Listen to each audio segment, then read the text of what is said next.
হায় রে প্রবাস, প্রবাস নামক শব্দটাই কেমন জানি।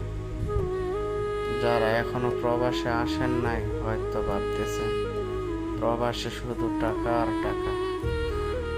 এখন বিকাল 4:30, এই যে অসুস্থ শরীর নিয়ে যাইতেছি ডিউটিতে। আর রোডের মধ্যে এতটাই তাপমাত্রা বেশি, এতটাই সূর্যের আলো গরম, উপরের দিক তাকানোই যায় না। কি আর করার, আমরা তো সেই দূর প্রবাসী। আমরা এক একটা প্রবাসী তো এক একটা মেশিন।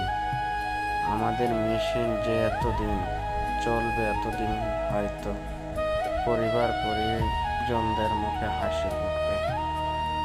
আমাদের কিছুই করার নাই। আমরা প্রবাসীরা মাত্র কাজের জন্য যে কোনো সময় যে কোনো ত্যাগ স্বীকার করতে রাজি। আমাদের কারণে যদি সবাই খুশি থাকে।